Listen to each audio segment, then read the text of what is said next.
Baik, terima kasih Mas Leo. Assalamualaikum warahmatullahi wabarakatuh. Selamat malam teman-teman semua. Jumpa lagi bersama saya Anton. Setelah 1 minggu kita tidak ada bimbel ya, tapi dalam 1 minggu itu saya tetap live di TikTok ya. Cuma live-nya membahas SKB keperawatan. Tapi itu hampir sama bahasanya dengan P3K ya. Jadi nanti kalau ada kesempatan buat belajar mungkin nanti digabungin ya antara P3K dan SKB kalau ada waktu ya sebelum ujian tiba.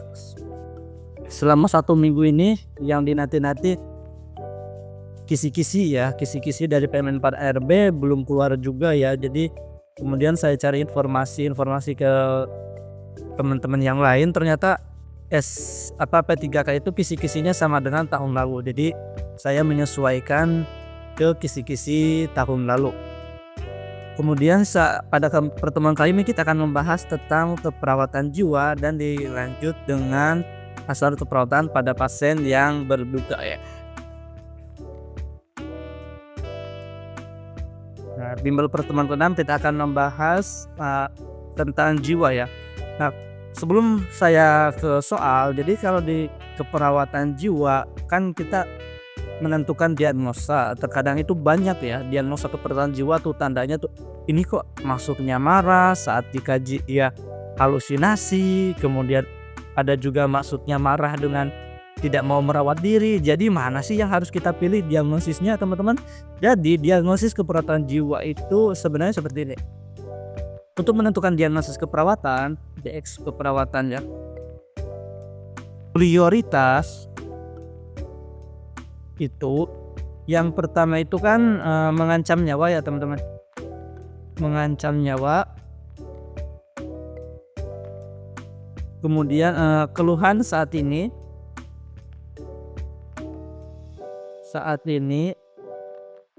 dan data yang sering muncul.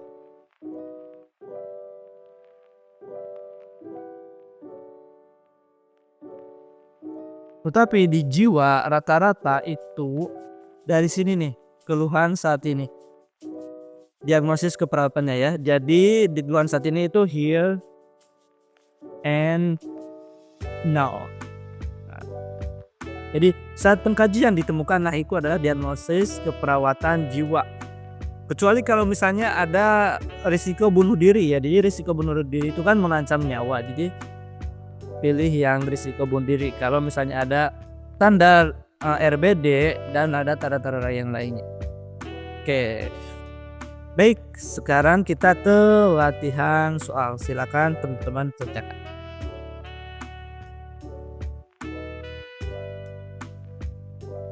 Satu menit ya teman-teman, dimulai dari skala, silakan.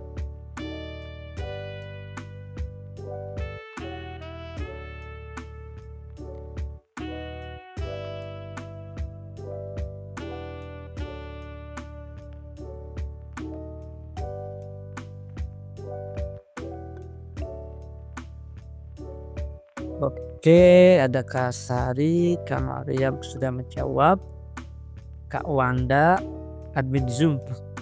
Admin Zoom tuh kirain saya admin Zoom.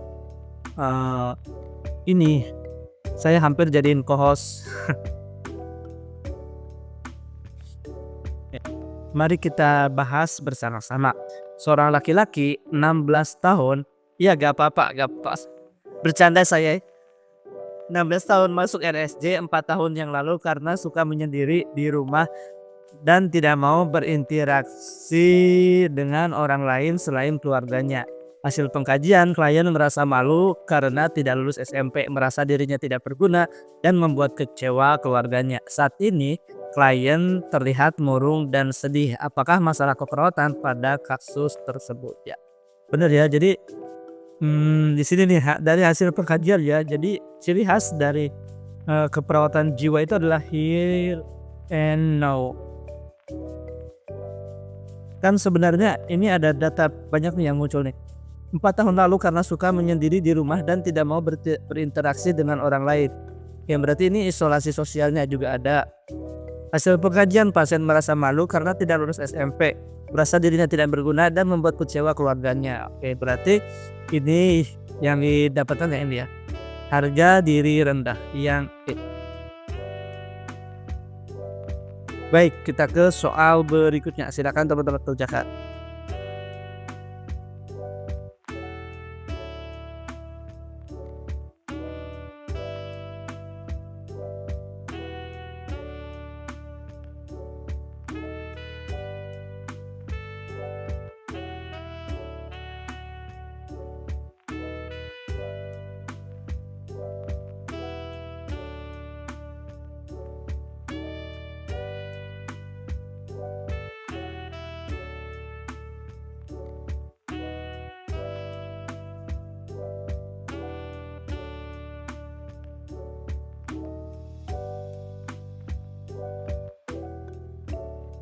Baik, banyak yang menjawab A. Kalau mengeluarkan kata-kata kotor itu sudah termasuk kekerasan nggak, teman-teman? Mengeluarkan kata-kata kotor. Ya, itu sudah termasuk ke kekerasan secara verbal ya. Jadi sudah termasuk ke dalam perilaku kekerasan. Seorang perempuan 17 tahun dirawat di RSC karena selalu marah-marah pada ibunya. Hasil pengkajian, klien mengatakan kesal dengan ibunya karena melarang ia menikah dengan pacarnya. Saat ini wajah klien tampak tegang, bicara kasar dan mengeluarkan kata-kata kotor, serta suka membentak orang lain sesuka hati. Ya, ini udah bicaranya kasar, mengeluarkan kata-kata kotor, ya kan? Serta suka membentak orang lain sesuka hati. Berarti ini sudah termasuk ke kekerasan verbal.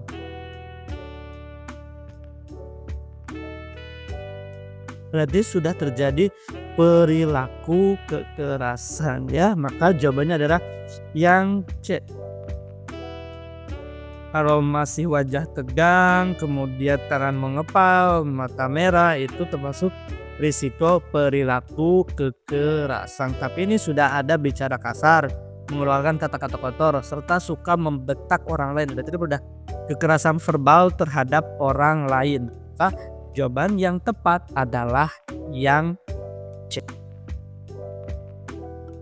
Baik, soal berikutnya silahkan teman-teman kerjakan. Oh, ini mah peta SD.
Seorang laki-laki 37 tahun dirawat di RSC untuk pertama kalinya karena memukul tetangganya dengan balok kayu 1 minggu yang lalu. Hasil pengkajian, saat ini wajah klien tampak tegang, bicara ketus dan pandangan mata tajam.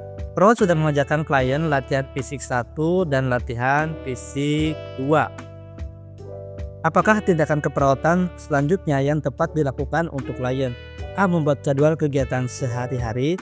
B. Melatih cara mengontrol RPK dengan verbal dan bicara baik-baik.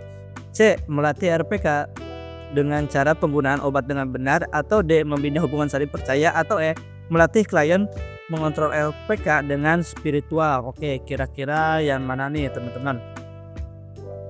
Kalau sekarang itu ada perubahan ya. Kalau zaman dulu itu minum obat itu terakhiran ya. Minum obat itu terakhiran. Kalau sekarang itu minum obat itu di awal. Jadi ada RPK dan ada halusinasi ya. Jadi yang tadinya minum obat di urutan terakhir jadi dikedepankan ya. SP1 udah ya, latihan fisik 1 dan 2, kemudian yang berikutnya adalah minum obat dengan benar, kemudian mengungkapkan kemarahan secara verbal atau baik-baik, kemudian melatih klien mengontrol RPK dengan cara spiritual ya. Jawabannya adalah ya. Baik, kita ke soal berikutnya. Silahkan teman-teman kerjakan dalam waktu 1 menit.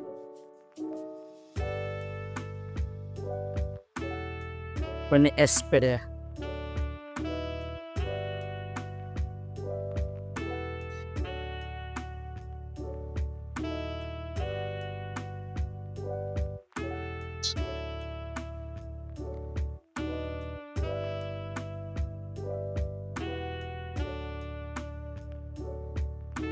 Jawabannya kira-kira yang mana betul?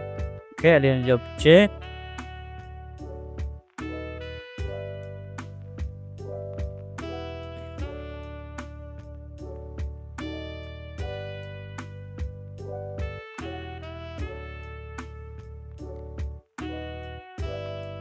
Yuk mari kita bahas bersama-sama.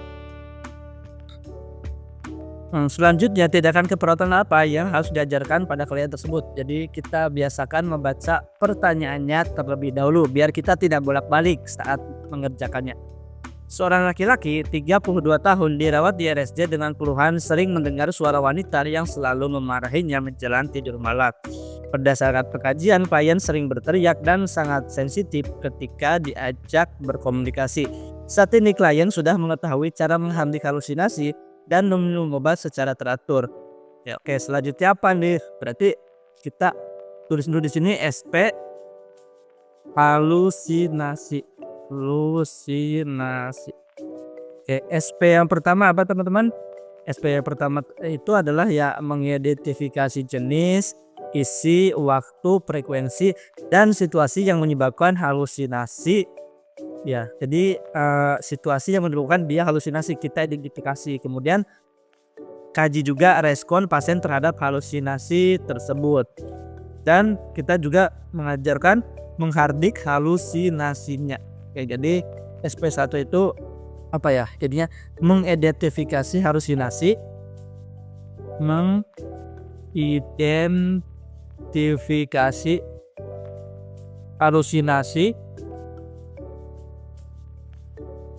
kemudian menghardik juga masih ke SP1 ya. Menghardik, misalnya ada suara-suara kemudian ke telinga, bukan kamu suara palsu gitu kan ya. Dan menghardik halusinasinya, menghardik isi halusinasi. Ada ini ya. Kemudian SP2 ini minum obat.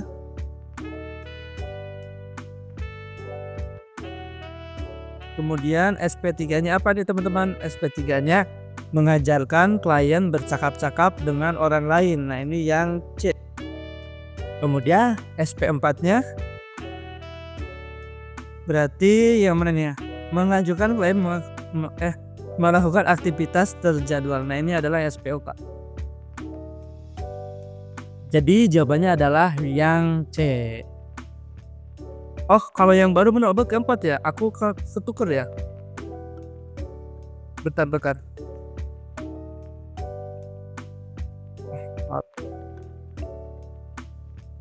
Kalau yang baru minum obatnya keempat ya. Atau yang lama ya minum obat keempat ya.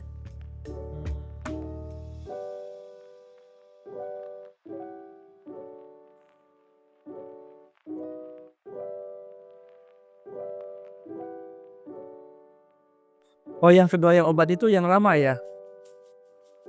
Nanti coba saya cari referensi lagi deh ya. Nanti coba saya cari referensi lain lagi ya. Nanti kita jadikan PR deh yang ini. PRSP. Yang minum obat tuh berarti ada dua ya, ada halusinasi dan RPK itu ya. Oke, kita coba cari lagi. PRSP. Oke, sementara ini PR, kita lanjut ke soal berikutnya. Mudah-mudahan bukan tentang SPO, bukan.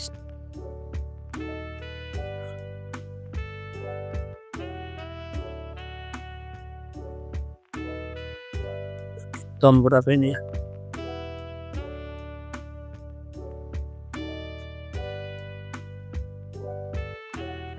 Oke, terima kasih ya Kak masukannya ya. Untung saya hampir memberikan informasi yang sesat nih.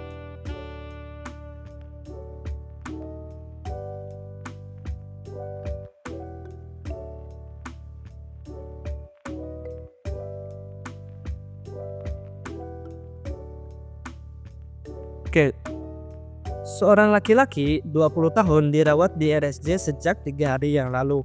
Hasil pengkajian, klien mendengar suara-suara bisikan yang tidak ada wujudnya. Kemudian perawat mengajarkan cara mengusir suara-suara halusinasi dengan mengajarkan cara menghardik suara-suara dengan benar. Oke. Apakah fase komunikasi yang sedang dilakukan oleh perawat? A. Terminasi, bukan ya. B. Validasi. C. Rencana tindak lanjut.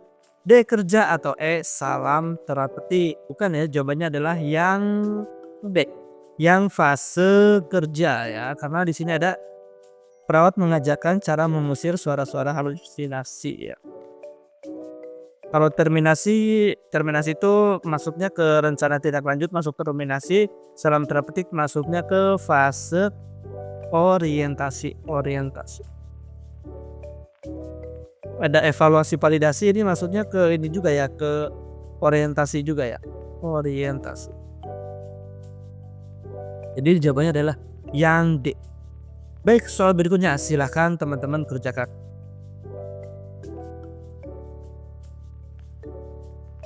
Satu menit ya.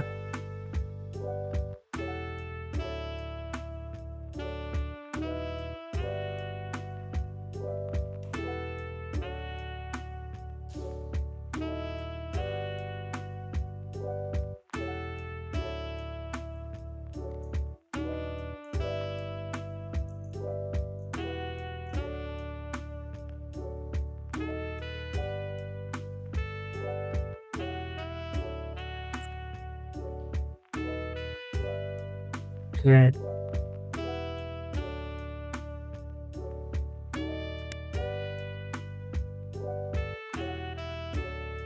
Oke, mayoritas menjawab B. Mari kita kerjakan bersama-sama. Seorang perempuan berusia 30 tahun dirawat di RSJ dengan marah-marah, menyendiri, tidak mau mandi, dan kadang berbicara sendiri. Hasil pengkajian, pasien mengatakan mempunyai 4 anak dan sudah bercerai 1 bulan yang lalu. Merasa sendiri dan mengatakan, tolong sampaikan kepada keluarga saya untuk menjaga anak-anak saya. Mungkin saya tidak akan bisa merawat mereka lagi. Apakah masalah keperawatan pada kasus tersebut? A. Isolasi sosial, bukan ya. Yang di sini RBD ya. Tolong sampaikan kepada keluarga saya untuk menjaga anak-anak saya. Mungkin saya tidak akan bisa merawat mereka lagi. Isolasi sosial bukan. Risiko bunuh diri ya. Jawabannya adalah risiko bunuh diri. Kalau misalnya kita nih dan teman-teman menerima telepon seperti itu, apa yang kita lakukan? Misalnya dia ada RBD nih, saya mau loncat dari gedung nih, tolong sampaikan kepada anak-anak saya, kalau saya mereka. Nah, apa yang harus teman-teman lakukan? Kita jangan matikan handphone kita, kemudian kalau bisa kita samperin ke tempat dia mau mencoba bunuh diri. Jadi kita usahakan sebisa mungkin agar tidak dia jangan mematikan telepon kita, sambil kita juga minta pertolongan ke orang lain. Jadi sampai ketemu langsung di hadapan kita, biar ajak ngobrol terus agar dia tidak melakukan percobaan bunuh diri. Baik, kita ke soal berikutnya. Silakan teman-teman kerjakan.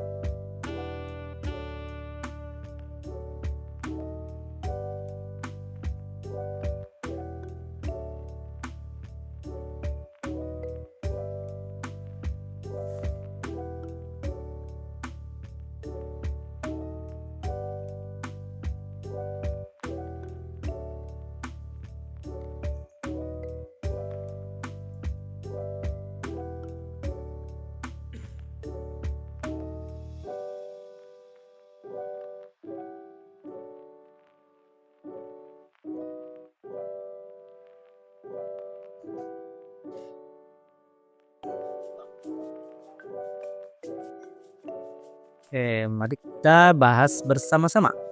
Apakah tujuan tindakan pada kasus tersebut? Oke, berarti ini eh, tujuan ya atau kriteria hasil ya. Untuk menentukan tujuan tentunya kita harus tahu dulu diagnosis keperawatannya. Seorang laki-laki berusia 34 tahun dirawat di RSJ karena mengurung diri di kamar sejak 1 bulan yang lalu dan kadang marah tanpa sebab. Hasil pengkajian, pasien sering menyendiri, tertawa dan bicara sendiri, afek labil dan penampilan tidak rapih.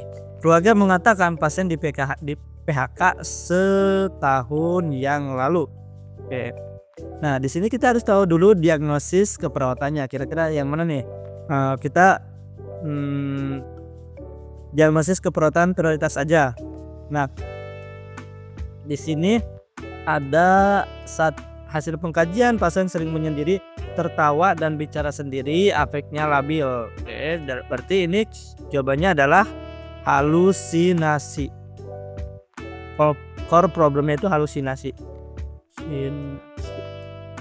Jadi jawabannya adalah yang D. Pasien mampu mengontrol halusinasinya. Kalau yang A, kira-kira pasien mampu melakukan interaksi dengan lingkungannya. Itu adalah untuk isolasi sosial ya. Isolasi sosial di sini datanya ada berapa nih? Ada 2 ya. Di sini ada karena mengurung diri di kamar sejak 1 bulan yang lalu. Ini juga ada sering menyendiri juga. Tapi ini lampau ya. Tidak here and now. Here and now itu tertawa dan bicara sendiri dan afek labil. Jadi halusinasi lebih banyak datanya dibandingkan dengan isolasi sosial. Di sini kira-kira diagnosis keperawatannya ada apa aja nih dari pasien ini? Pertama halusinasi, kemudian isolasi sosial. Kemudian apa lagi?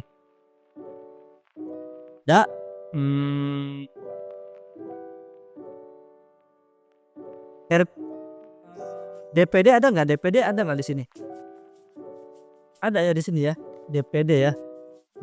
Defisit perawatan diri, DPD. DPJ lagi DPD, defisit perawatan diri. Kemudian ada RPK juga bisa ya, RPK.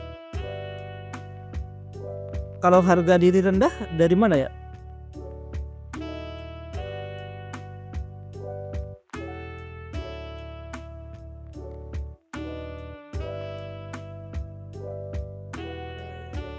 Riwayat di PHK.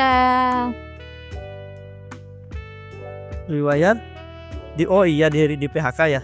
Oh iya benar, riwayat di PHK. Saya nggak ngeh ya. Saya sampai sini bacanya. Ya benar, ada HDR juga ya, harga diri. Sip, terima kasih teman-teman. Ya di PHK. Saya nggak ngelihat. Oke, soal nomor 8 silakan teman-teman kerjakan. Ini tentang etika keperawatan.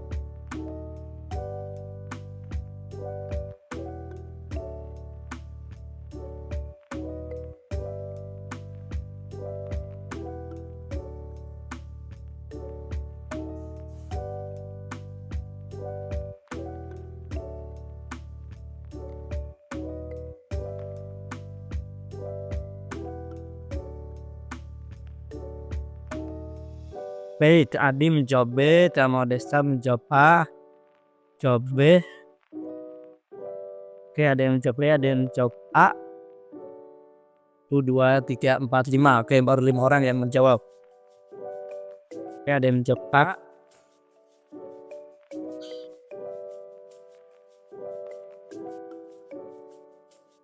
Ya, baik, mari kita kerjakan bersama-sama. Seorang laki-laki berusia 17 tahun dibawa ke IGD rumah sakit jiwa karena mengamuk di rumah. Hasil pengkajian tatapan mata pasien tajam, tangan mengepal sambil memukul-mukul tempat tidur. Perawat akan melakukan pengikatan pada pasien tersebut. Apakah prinsip etik yang dilakukan pada pasien tersebut? A. Non-maleficent atau tidak merugikan. B. Beneficent, berbuat baik. C. Otonomi, menghargai hak pasien. D. Veracity atau E. Justice. Nah, di sini kan kalau dia memukul-mukul tempat tidur berarti dia akan mendapatkan luka ya, karena ya tempat tidur itu adalah keras ya, benda keras, apalagi bisa tempat tidurnya tempat dari besi. Maka kalau dilanjutkan itu akan merugikan pasien ya. Tubuhnya akan menjadi rusak ya, tangannya akan menjadi berdarah karena memukul tempat tidur. Maka prinsip etik yang dilakukan pada pasien tersebut adalah non maleficent. Jadi agar tidak merugikan terhadap pasien. Baik, kita coba lanjut ke soal berikutnya. Apakah masuk tentang etika keperawatan? Oh enggak. Silakan teman-teman kerjakan. Kira-kira yang mana nih? Ya kalau yang belum tahu ya gak apa-apa, tebak-tebak aja. Kalau yang sudah tahu, bagus. Sudah pernah membaca ya.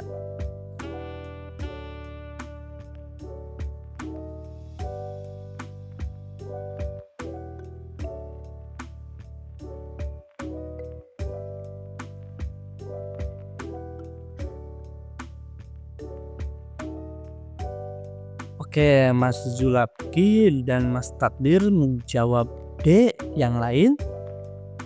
Kak Maria menjawab D.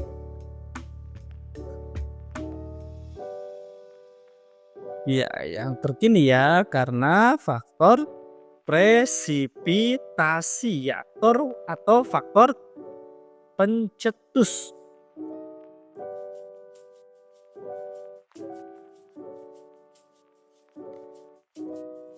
Yuk, mari kita belajar bersama-sama. Kita bahas bersama-sama. Seorang perempuan usia 31 tahun dirawat di RSJ karena menolak minum obat dan bicara sendiri. Menurut keluarga, pasien dekat dengan ibunya yang meninggal 1 tahun yang lalu. Selalu dimarahi oleh ayahnya, pernah tidak naik kelas, dan pernah ditinggal pacarnya 2 tahun yang lalu. Hasil pengkajian, pasien mengatakan malu karena belum menikah. Apakah faktor presipitasi pada kasus tersebut? Nah, faktor penyebab itu ada 2 ya, ada faktor predisposisi dan ada faktor presipitasi. Faktor presipitasi itu adalah faktor pencetus, sementara predisposisi itu faktor pendukung ya. Jadi saya tulis di sini ada presipitasi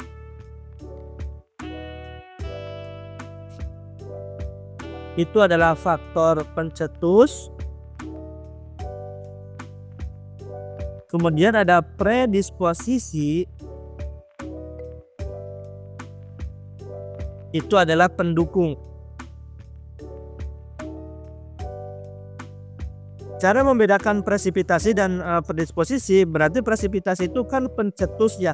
Itu dalam waktu yang terkini ya, seperti tadi disampaikan oleh Mas Takdir, yang terkini atau waktunya itu kurang dari 6 bulan. Kalau yang ini lebih dari 6 bulan. Jadi enggak update atau enggak terkini teman-teman. Kita bahas kehilangan orang yang dicintai. Kehilangan orang yang dicintai itu adalah 1 tahun yang lalu. Berarti bukan gagal menikah atau diputuskan ditinggalkan pacarnya itu adalah 2 tahun yang lalu. Berarti bukan gagal pendidikan. Nah ini usianya 31 tahun. Kemudian ini ada pernah tidak naik kelas ya. Ya pernah tidak naik kelas. Berarti kan itu tidak naik kelasnya ya lama banget ya teman-teman. Ini aja 31 tahun. Kalau sekolah itu kan paling sampai 19 atau 20 ya sekolah SMA itu. Kemudian gagal pendidikan, mana nih? Gagal pendidikan juga, oh ya putus tadi yang putus sekolah ya. Kemudian jawabannya adalah putus obat ya, yang D. Pola asuh juga itu kan selalu ya, jadi selalu dimarahin oleh ayahnya. Berarti dari dulu memang selalu dimarahin oleh ayahnya. Oke, silakan teman-teman kerjakan soal nomor 10. Ini faktor predisposisi.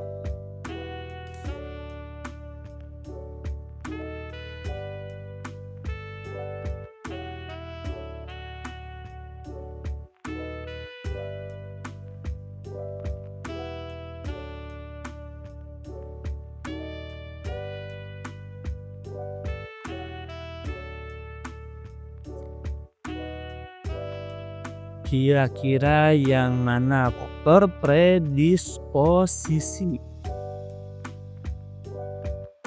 Baik, ada yang menjawab D. Oke, D.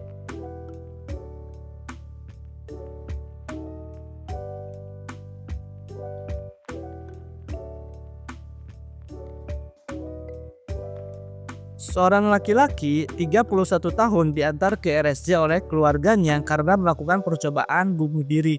Klien mengatakan telah ditinggal oleh istrinya 7 bulan yang lalu. Oke, berarti ini sudah lebih dari 6 bulan ya. Ditanyakan faktor predisposisi.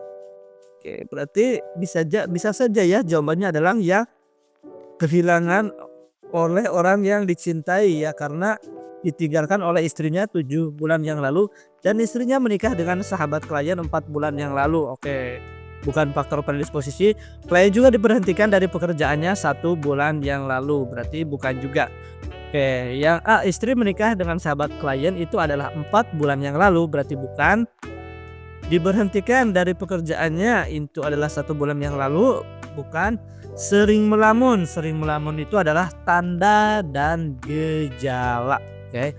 Kemudian kalau ditinggalkan oleh orang yang dicintai, benar ya, itu 7 bulan, berarti lebih dari 6 bulan. Kemudian menarik diri dari orang lain itu juga merupakan tanda dan gejala. Maka jawabannya adalah yang D. Baik, silakan soal berikutnya, silakan teman-teman kerjakan. Oh, ini sama ya?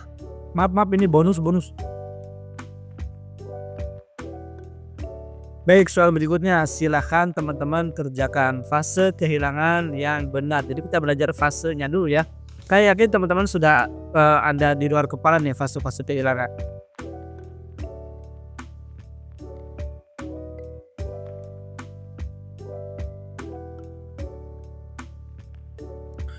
Ada yang mau jawab C, ada yang mau jawab E, gimana nih?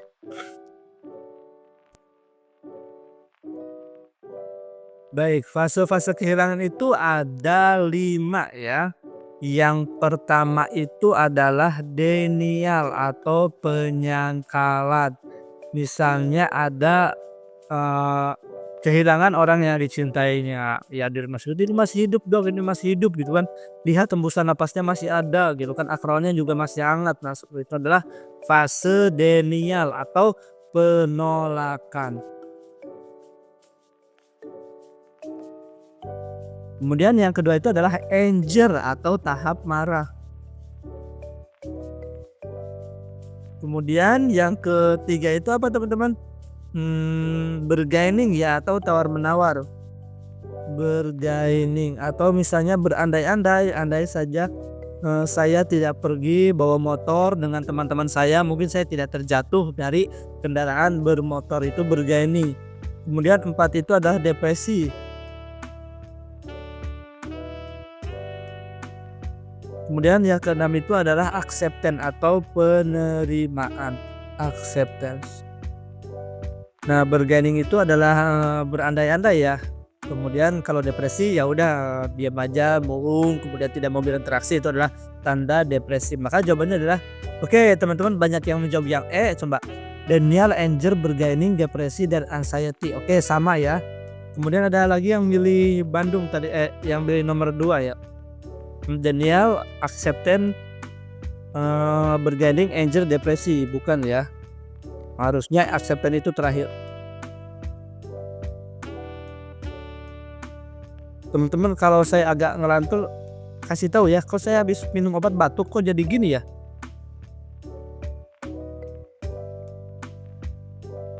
Harusnya pesan kopi ya. Tapi aman kan suara saya kan?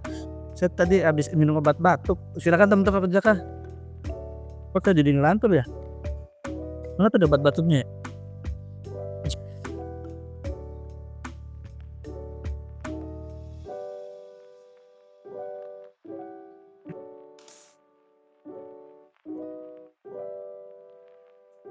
Ini obat batuk mana tuh batuknya? Oh, ini obat batuknya nih.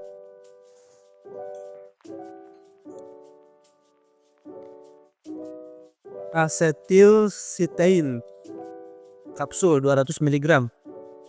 Emang ada ini ya, efek ngantuknya ya?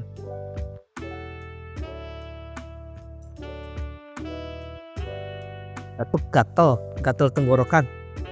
Terus saya tadi takutnya saya ngomongnya ngelantur ya. Enggak ada.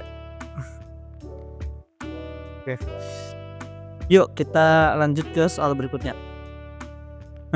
Seorang laki-laki berusia 40 tahun dirawat di RSU karena mengalami patah kaki akibat kecelakaan motor, sehingga harus diamputasi. Hasil pengkajian, pasien terlihat banyak diam, menolak dikunjungi, dan mengatakan andai saja dirinya lebih hati-hati, tentu saat ini ia masih bekerja seperti biasa. Apakah tahap berduka yang dialami pada kasus tersebut? A. Denial bukan ya, denial itu penyangkalan. Jadi misalnya enggak, tidak, kaki saya masih ada gitu kan. Nah, berarti itu adalah denial. Kemudian anger itu marah ya, ditandai dengan misalnya mata merah, berbicara keras, tangan mengepal, itu adalah anger. Depresi juga bukan ya. Kalau yang bergaining ya ada andai saja ya. Jadi jawabannya adalah bergaining yang B. Baik, soal berikutnya silakan teman-teman kerjakan. 1 menit dimulai dari sekarang.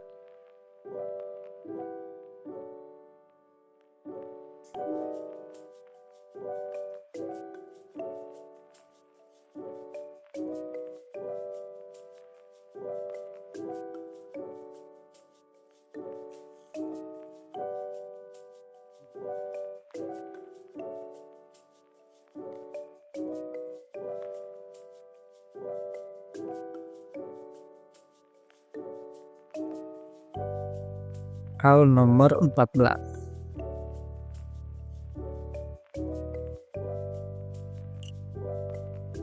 Oke, ada yang menjawab D, Kak Sarim menjawab D, Mas Yusuf menjawab D.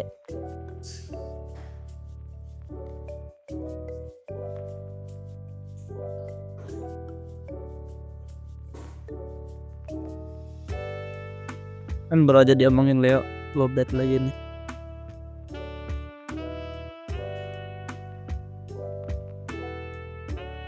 Baik, mari kita kerjakan bersama-sama. Perawat puskesmas melakukan kunjungan rumah kepada seorang perempuan berusia 16 tahun.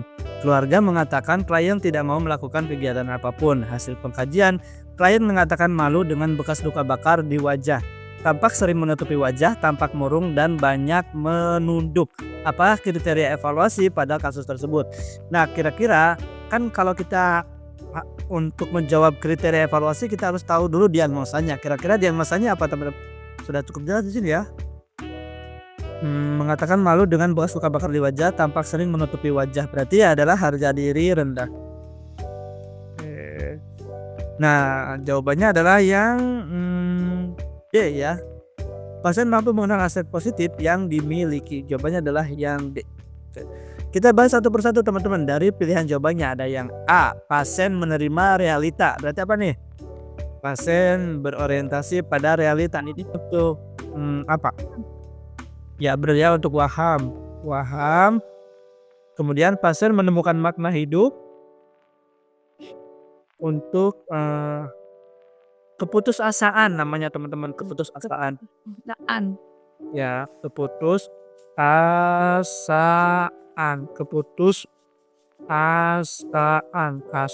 tuh susah banget ini. Nah, putusasaan itu adalah pasiennya itu tidak mau ngapa-ngapain teman-teman. Biasanya ini pada pasien yang gagal kronis, yang sakit kronis seperti gagal ginjal atau yang cancer ya. Jadi pasiennya itu tidak mau berobat sama sekali, berarti itu dia sudah putus asa. Pasien mampu mengontrol keadaan ini untuk ketidakberdayaan. Ketidakberdayaan itu pasien mau tetap berobat tetapi hanya berobat saja, tidak bisa melakukan atau tidak mau melakukan aktivitas lainnya. Ya, kayak pasien mampu memulai interaksi dengan orang lain ini untuk isolasi sosial.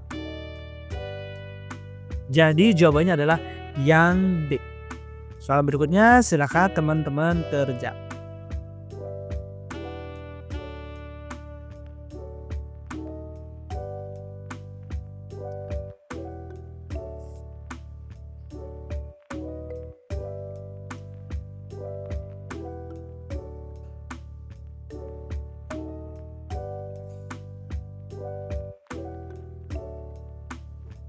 Baik, mari kita kerjakan bersama-sama. Sudah banyak yang menjawab soalnya. Seorang laki-laki inisial A, 27 tahun, dibawa istrinya ke rumah sakit jiwa karena pasien diam selalu di kamar. Hasil pengkajian, pasien berbau pesing, rambut tidak terurus, kuku panjang dan kotor, serta pasien menolak untuk mandi. Wah, di sini sudah cukup jelas ya. Kalau em, diagnosis keperawatan pada pasien ini adalah defisit perawatan diri. Ya, dari hasil pengkajiannya ada pasien berbau pesing, rambut tidak terurus, kuku panjang dan kotor. Jadi ini adalah soalnya, jawabannya itu DPD. Baik, soal berikutnya silakan teman-teman kerjakan.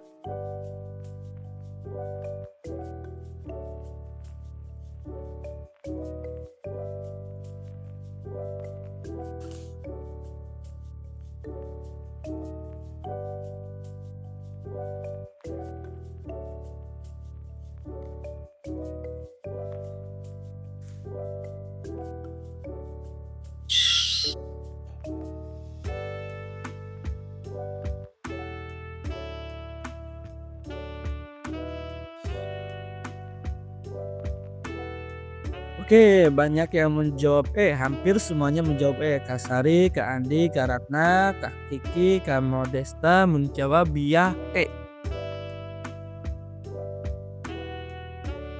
Seorang perempuan berusia 43 tahun dirawat di RSJ karena masih suka menyendiri. Perawat melakukan komunikasi terapeutik sebagai berikut. Baik Bu, kita akan bertemu 2 hari kemudian untuk melakukan jadwal kegiatan selanjutnya. Apakah fase komunikasi di atas tersebut? Nah, prainteraksi bukan. Prainteraksi itu contohnya kita melihat status pasien, kita ngaca diri sendiri gimana penampilan kita, itu adalah proses prainteraksi. Kemudian fase kerja bukan ya. Fase evaluasi juga bukan. Evaluasi ada evaluasi validasi dan ada evaluasi yang di akhir. Jawabannya adalah fase terminasi. Jadi ini sudah ada rencana tindak lanjut ya, atau RTL. Maka jawabannya adalah yang Baik, soal berikutnya silakan teman-teman kerjakan.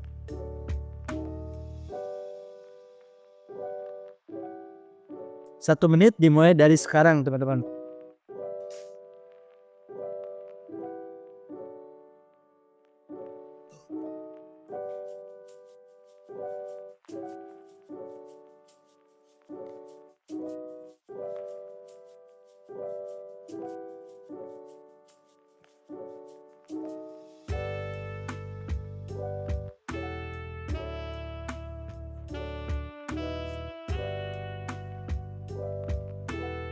Ada yang sudah menjawab, oke, ada yang menjawab C.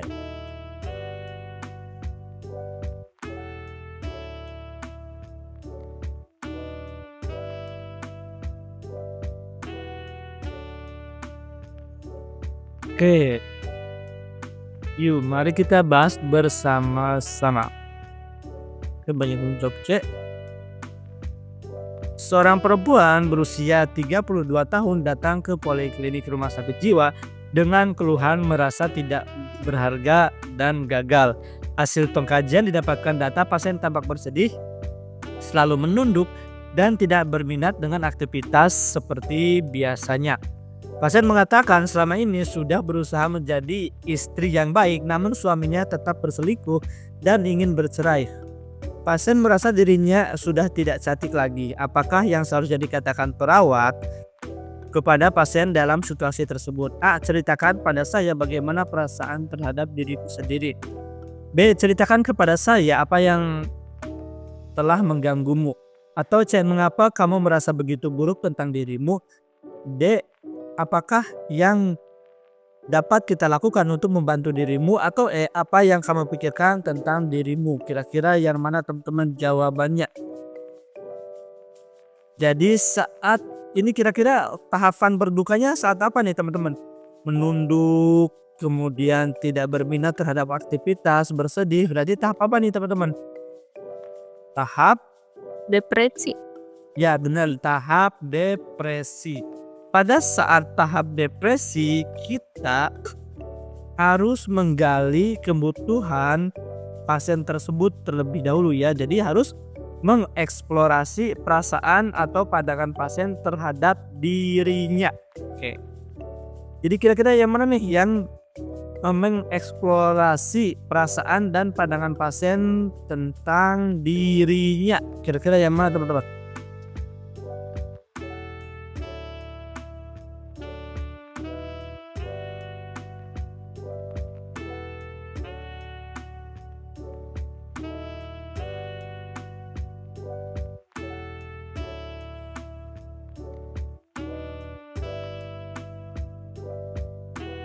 Ya benar ya, jawabannya adalah yang A ya. Jawabannya, ceritakan pada saya bagaimana perasaan terhadap dirimu sendiri.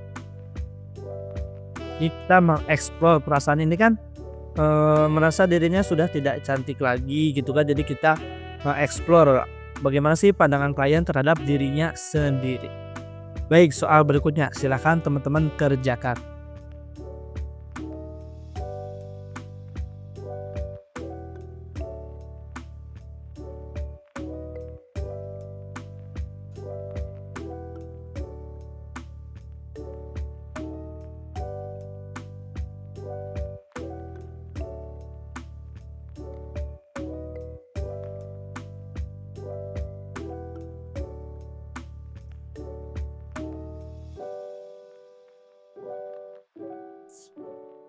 Kira-kira yang mana teman-teman jawabannya?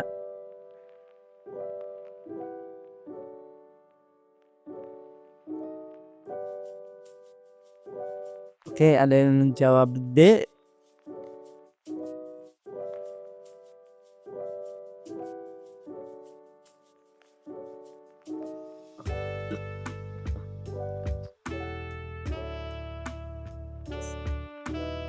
Oke. Seorang ibu membawa anaknya yang berusia 7 tahun dengan keluhan demam 4 hari yang lalu dan nyeri perut. Selama ini klien hanya diberikan paracetamol tapi demam tidak naik kembali ya. Dan ya jadi udah dikasih paracetamol dan demamnya tidak naik. Hasil anamnesis dan pemeriksaan fisik, anak didiagnosis dengan DBD. Klien diresusitasi selama 1 jam dan tidak tertolong dan anak tersebut meninggal. Bagaimana cara perawat menjelaskan kepada orang tua? A. Memberikan informasi kematian segera setelah anaknya meninggal. Masih kurang empati ya teman-teman. B. Berduka cita dan menyerahkan orang tua. Kenapa tidak segera dibawa ke rumah sakit? Ini juga jangan. Yang C. Menyatakan turut berduka cita dan mengatakan jika tidak terlambat nyawa anak masih bisa tertolong. Wah, ini menyalahkan keluarganya sekali nih. Kalau yang D. Menyatakan turut berduka cita dan menjelaskan tentang penyakit dan penyebab kematian anaknya setelah keluarga tenang. Oke, kata kuncinya berarti di sini setelah keluarga tenang ya. Tahap acceptance itu tahap keluarga bisa menerima informasi dengan jelas. Atau yang kayak meminta maaf kepada anak yang meninggal dan menjelaskan kepada keluarga bahwa klien dengan kondisi seperti ini jarang yang tetap bertahan hidup. Wah, itu ini yang lainnya itu kurang empati ya teman-teman. Jadi jawabannya adalah yang D. Baik, soal berikutnya silahkan teman-teman kerjakan. 1 menit dimulai dari sekarang.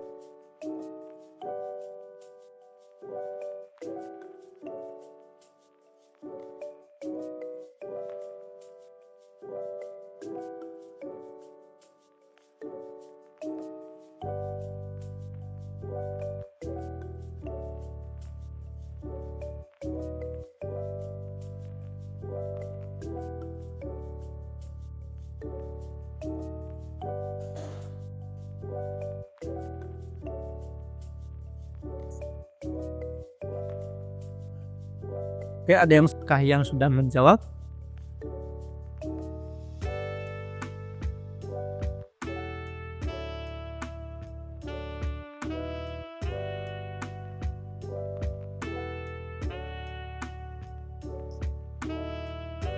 Oke, ada yang jawab D.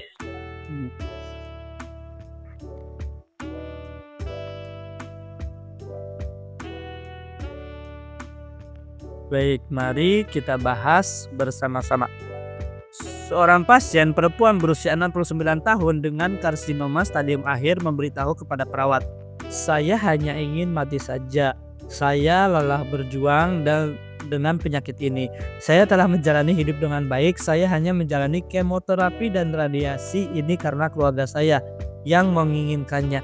Manakah pernyataan yang menjadi respon terbaik perawat? Oke. Apakah Anda ingin berbicara kepada guru spiritual Anda mengenai kematian?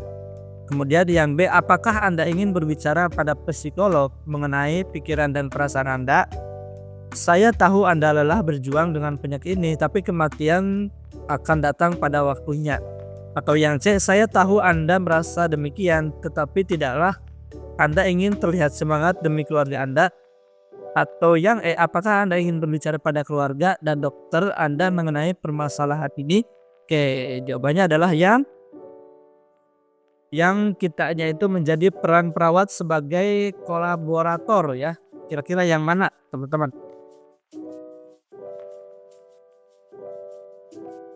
Oke, yang kolaborator dengan teman sejawat lain, kira-kira yang mana? Saya tadi ngomong apa ya? Kok saya ngelantur ya?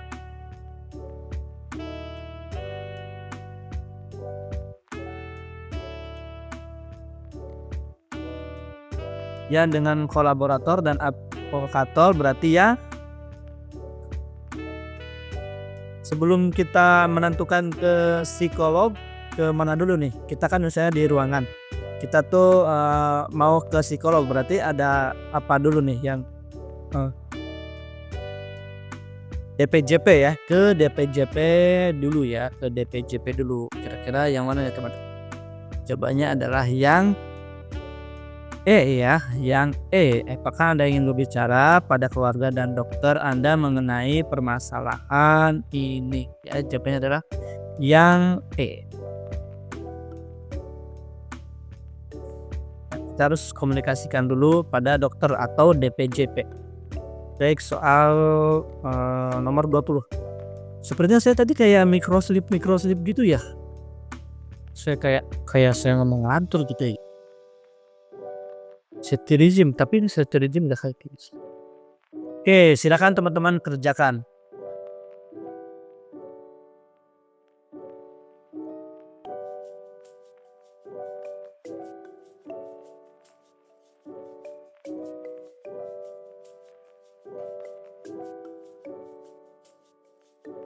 Kayaknya takut gak cukup, jadi saya siapkan puisi ya teman-teman. Nanti saya siapkan puisi. Kira-kira yang mana nih teman-teman?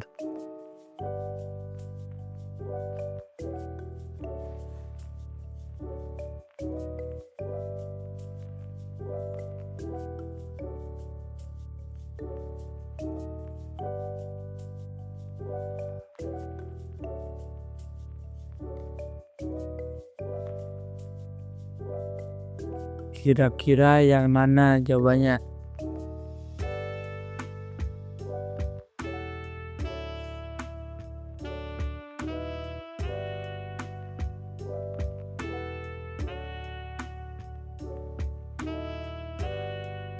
Ada yang jawab C, Kasari Wayuni menjawab C. Oke, Kak Adi Nur Hidayat juga menjawab C.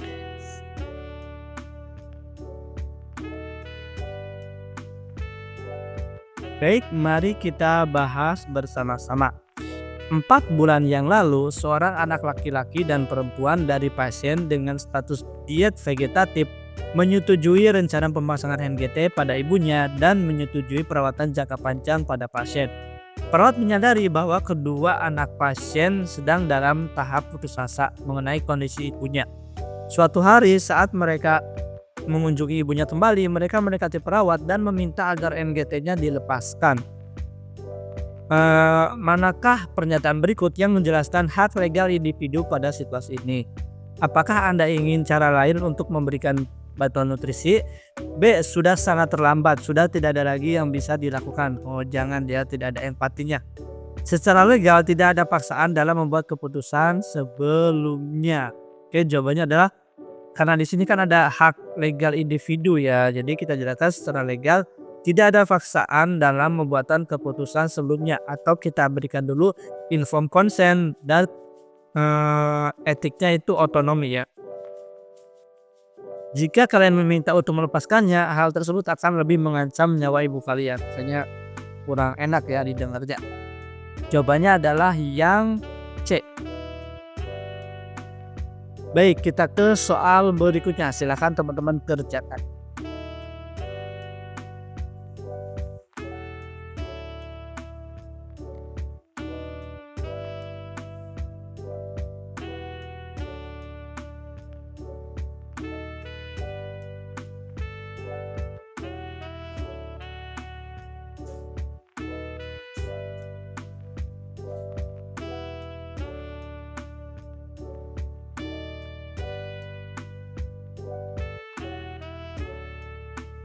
Oke, Kak Sari menjawab ya T.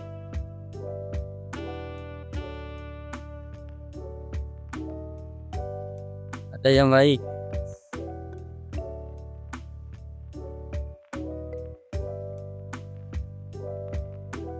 Oke, Kak Maria menjawab E.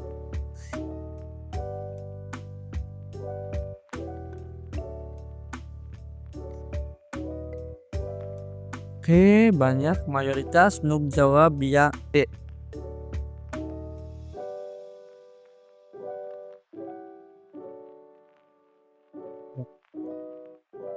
Seorang perawat home care sedang menangani pasien perempuan lansia berusia 85 tahun dengan stroke.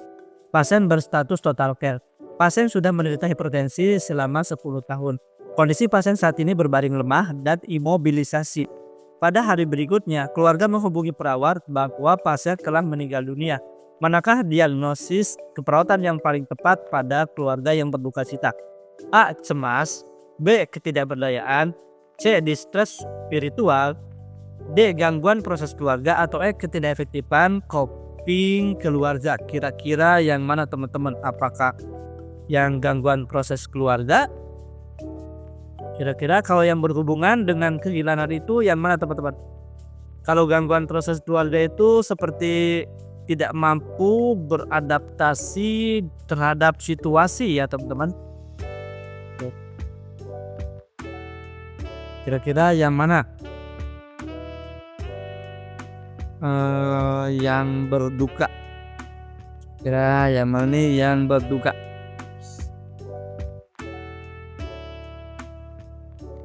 Jawabannya adalah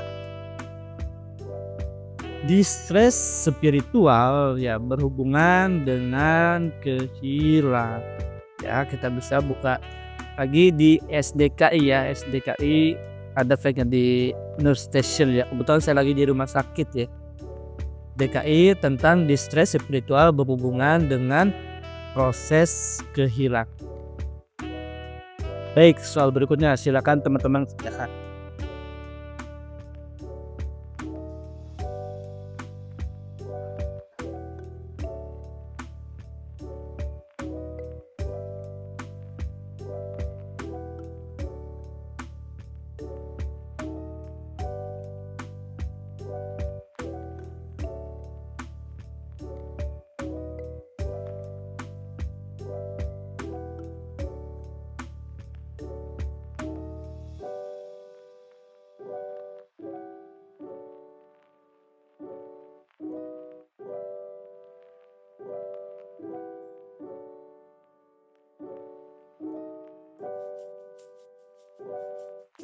Kira-kira yang mana nih teman-teman?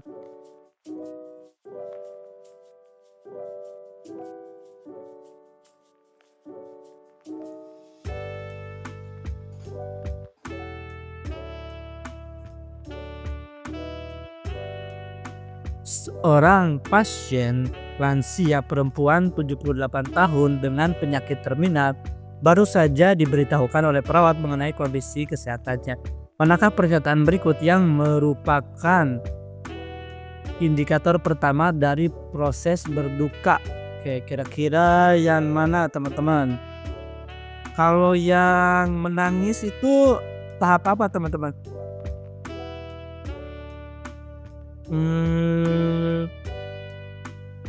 Menangis itu tahap depresi ya teman-teman ya, tahap depresi.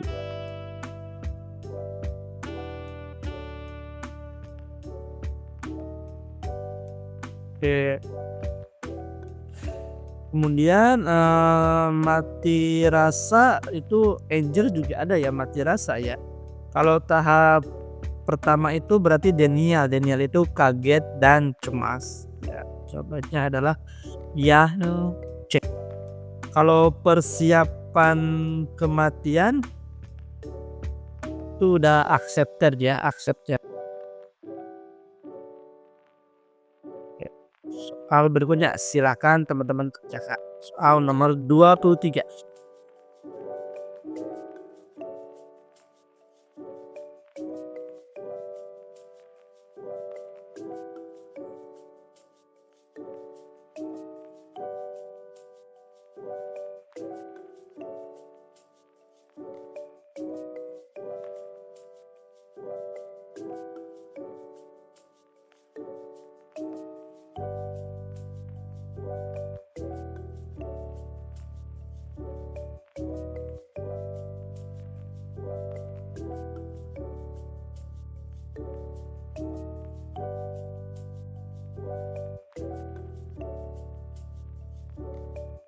Ini dan ingin berbicara ya, dan ingin berbicara ini tuh ibadahnya, dan ingin berbicara dengan guru spiritualnya, dan ingin berbicara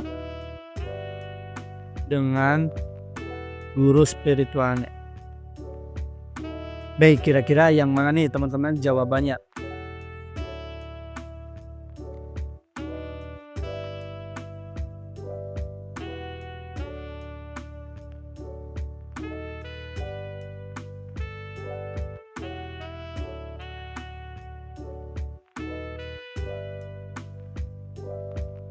Kalian sudah menjawab. Oke, ada yang menjawab D.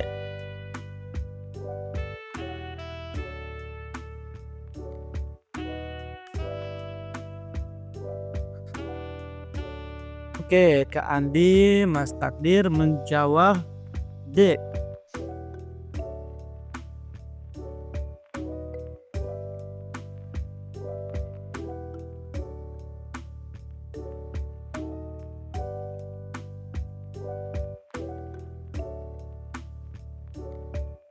Seorang perawat sedang merawat pasien lansia laki-laki berusia 76 tahun dengan gagal jantung stadium akhir yang sedang menunggu transplantasi. Ini 76 tahun ya, transplantasi. Pasien memberitahukan bahwa dia berpikir untuk mati saja sebelum mendapatkan transplantasi. Pasien juga memberitahu perawat bahwa ia tidak ingin ke tempat ibadahnya dan ingin berbicara dengan guru spiritualnya. Manakah tindakan yang harus dilakukan oleh perawat? A. Meyakinkan kembali pasien bahwa tidak ada yang perlu dikhawatirkan karena donor selalu didapatkan tepat pada waktunya, kan ya? B. Memberitahukan kepada pasien bahwa berbicara dengan guru spiritual tidak menunjang kesembuhan pasien. Enggak, teman-teman, harus tetap ya.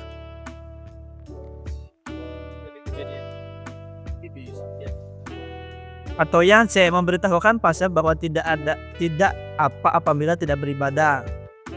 Jangan. D. Menghubungi guru spiritual pasien untuk mengunjungi pasien ya. Jawabannya adalah yang D. Kalau yang E, menghubungi bagian spiritual dari tim transplantasi ya. Harusnya pernah dia pengen ketemu guru spiritualnya ya, panggillah guru spiritualnya ya. Kita sebagai advokat juga berarti bisa ya di sini.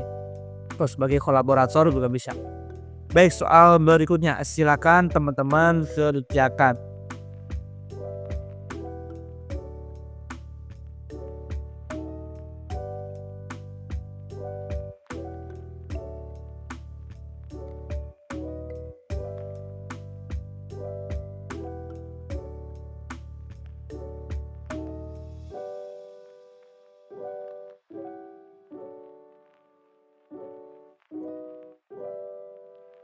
Oke, ada yang menjawab B.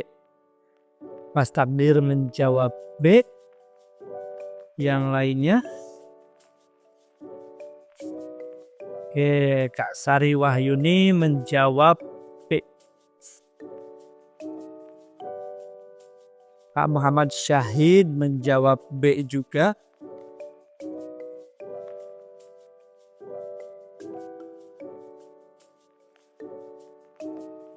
Mari kita bahas bersama-sama. Di sebuah rumah sakit, tampak seorang ibu memarahi perawat karena anaknya telah meninggal. Ibu berbicara kasar dan menuduh perawat dengan mengatakan tidak becus dan mukanya tampak memerah. Melihat kondisi tersebut, apa yang Anda lakukan sebagai perawat? A. Memberikan kesempatan untuk mengungkapkan perasaannya. Ini adalah fase-fase kehilangan ya. Kira-kira yang A, memberikan kesempatan untuk mengungkapkan perasaannya, itu untuk fase apa teman-teman? Fase kehilangan fase apa di sini maksudnya? Kira-kira fase apa? Untuk mengungkapkan perasaannya, fase jatuh cinta ya? Bukan. Ini untuk fase denial ya, untuk fase denial. Kemudian yang B, mendorong dan memberi waktu untuk mengungkapkan kemarahannya secara verbal, itu untuk fase anger. Kemudian yang C, mendengarkan dengan penuh perhatian, itu untuk fase Anger juga ya kayaknya ya, mendengarkan dengan penuh perhatian itu ya. Pasedenial, maaf, Pasedenial mendengarkan dengan penuh perhatian, menghargai perasaan ibu tersebut dan memberikan dukungan spiritual itu untuk fase depresi. Oke, depresi. Di jawabannya adalah yang B. Baik, kita ke soal berikutnya. Silakan teman-teman kerjakan.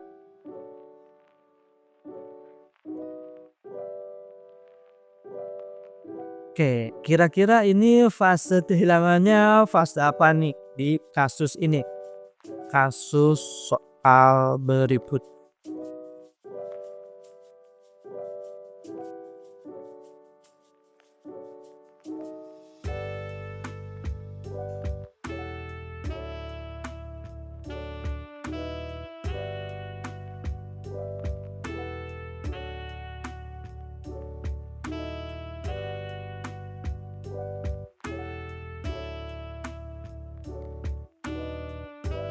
Tadi sepertinya kita sudah ngebahas ya di soal sebelumnya. Seorang wanita 29 tahun telah divonis kanker rahim stadium 2. Saat di poli, pasien mengatakan tidak percaya dan hasil pemeriksaan itu tidak benar. Apakah sikap Anda sebagai perawat? A. Membiarkan karena menganggap itu adalah hal wajar. Bukan anger ya Kak Wanda, bukan anger. Ini tidak percaya, berarti itu denial. B. Berkomunikasi dengan keluarga untuk membawanya pulang. C. Menegur dan memarahi Waya. Memarahinya. Oke. Kemudian memberikan kesempatan kepada pasien untuk mengungkapkan perasaannya ya. Bisa ya, ini denial. Jawabannya adalah yang D. Melaporkan kepada kepala ruangan. Kan ya, jawabannya adalah yang D. Baik, soal berikutnya silakan teman-teman kerjakan. Ya udah, silakan.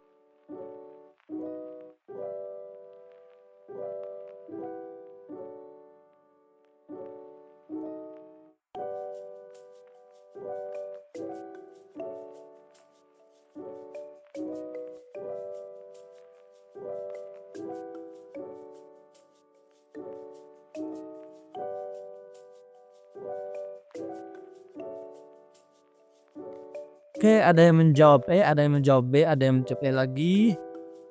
Kira-kira yang mana?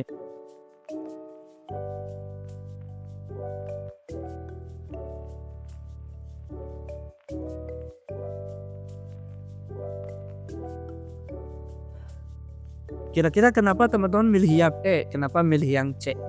Ya. Perawat komunitas mengunjungi pasien kanker paru.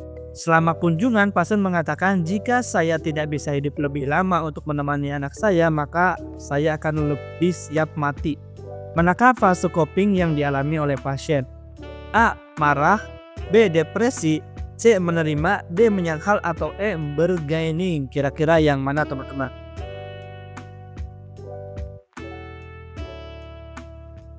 Oke. Itu ada kata-kata apa nih? Ada kata-kata apa kira-kira yang khas di soal tersebut?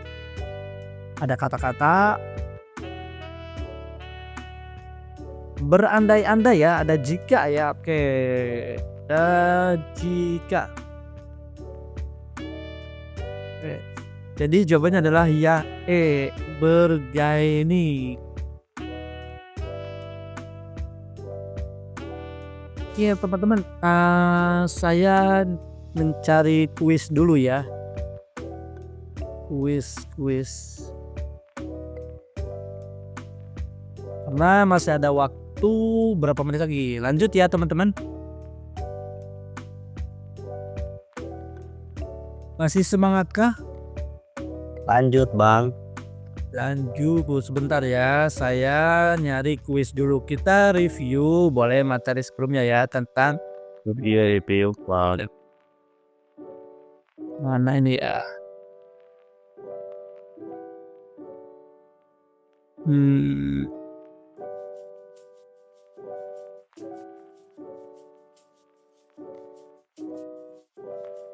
Sebentar.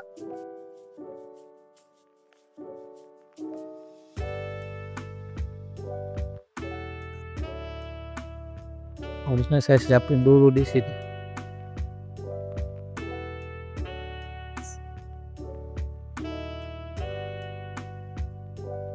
Bentar ya, gimana nih?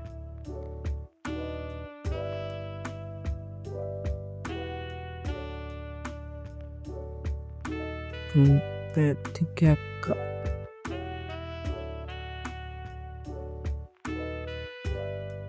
Kan di sini kayaknya.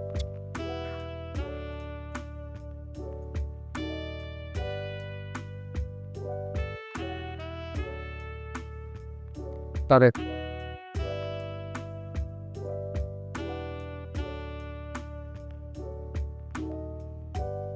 Ini sudah ketemu, tinggal di geser aja.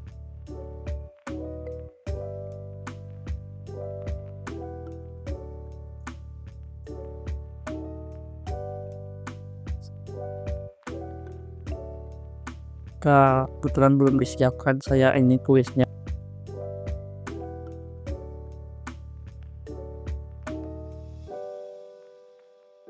Saya pause dulu kali ini rekamannya biar menghemat kuota. Siapa yang bisa pause dulu ya.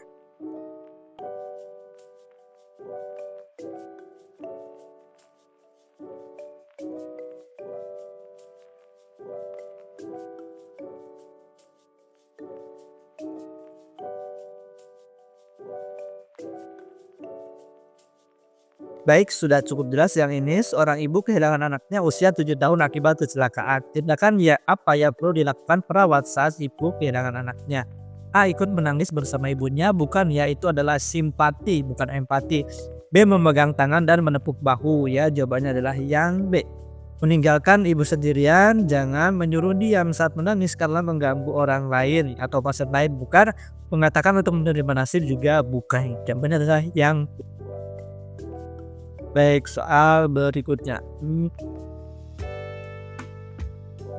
Ini jiwa ya, berarti balik lagi ke jiwa yang tadi ya.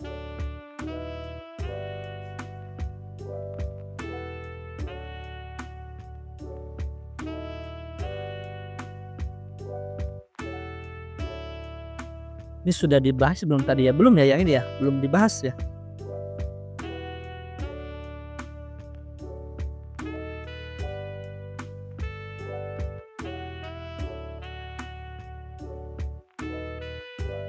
Baik, seorang perempuan berusia 35 tahun dirawat di RSJ dengan marah-marah.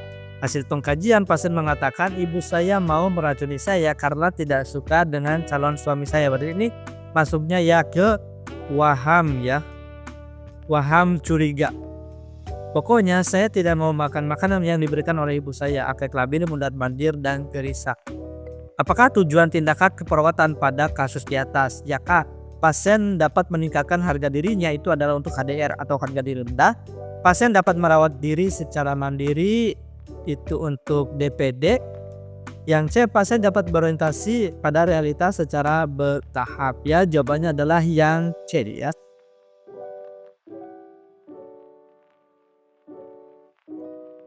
Pasien dapat berinteraksi dengan orang lain secara bertahap, itu adalah untuk isolasi sosial. Pasien dapat menyalurkan energi marahnya secara konstruktif, itu adalah untuk RPK atau PK. Baik, soal berikutnya silakan teman-teman kerjakan 1 menit.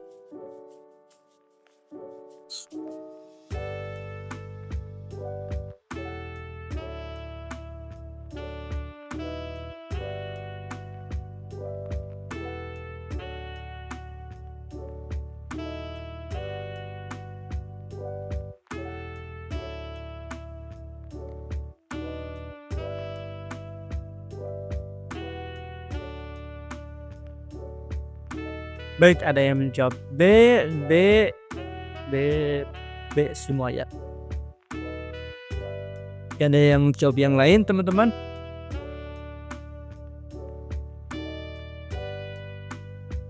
Yuk mari kita bahas bersama-sama. Tuan M datang ke IGD rumah sakit karena mendapatkan kabar putranya mengalami kecelakaan. Setelah ia sampai di rumah sakit, ia mendapatkan putranya telah meninggal dunia. Ia tampak berdiam diri dan tidak percaya bahwa putranya telah meninggal.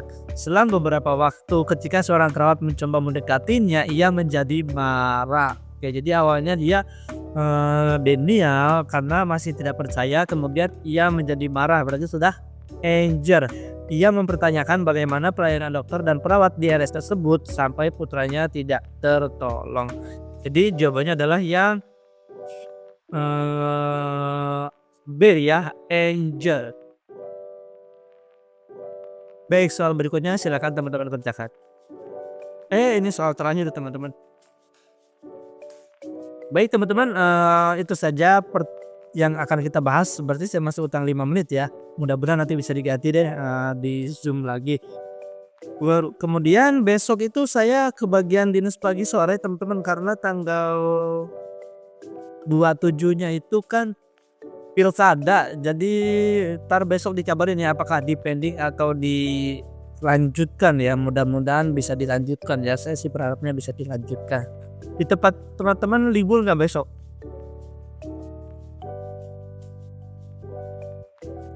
Liburnya Rabu. Iya, maksud saya liburnya Rabu. Besok itu ya liburnya Rabu, liburnya itu pilkada. Besok itu jadi saya harus pagi sore. Ya, hari Rabu liburnya. Hari Rabu ya. Jadi tempat saya juga hari Rabu ya. Tidak ada libur ya. Oh, tidak ada libur ya. RS-nya nggak pernah libur ya. Terus pemilihannya gimana? Oke, semangat ya teman-teman bagi yang dinas. Ya ada yang libur, ada yang tidak libur. Nanti saya kabarin ya apakah besok, soalnya kalau besok itu pagi sore takutnya yang mengganggu pelayanan juga ya. Enak saya kadang misalnya lagi dinas kayak gini, kalau ada supervisor bisa ini. Jadi nanti dikabarin ya apakah di pending atau tidak ya. Nanti besok ya kalau dikabarin. Baik, kita bertemu lagi di kesempatan berikutnya.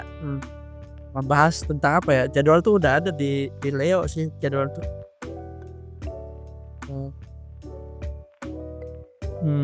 Ataukah anak udah ya? Materitas udah belum ya? Apgar skor tuh udah belum ya? Nanti kita akan belajar di pertemuan ke-7. Baik, selamat malam, selamat beristirahat. Kita bertemu lagi di pertemuan selanjutnya. Nanti insya Allah saya lagi bikin tryout yang ke-7 ya. Jadi tryout teknisnya sudah, tapi mansoswannya itu belum. Jadi nunggu mansoswannya dulu ya, biar teman-teman lebih semangat lagi belajarnya. Oke teman-teman, saya pamit ya, selamat beristirahat dan jumpa lagi di pertemuan berikutnya. Oh ya, komunitas ya, jadwal tuh udah dibikin ya. Coba saya lihat dulu ya.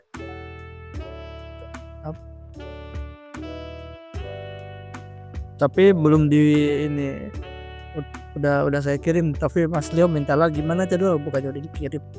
Tapi saya kemarin bikinnya ini jangan ini dulu minggu pertama dulu.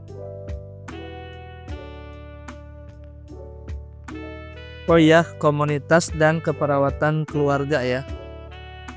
Komunitas dan keperawatan keluarga. Oke deh teman-teman. Pertemuan selanjutnya kita akan belajar tentang komunitas dan keperawatan keluarga. Baik, saya pamit teman-teman. Berjumpa lagi di pertemuan selanjutnya. Assalamualaikum warahmatullahi wabarakatuh dan selamat malam, selamat beristirahat. Saya masih punya utang 5 menit ya. Mudah-mudahan bisa diganti deh berkali-kali lipat, nanti mengadakan Zoom di luar jam yang sudah ditentukan. Saya pamit ya teman-teman.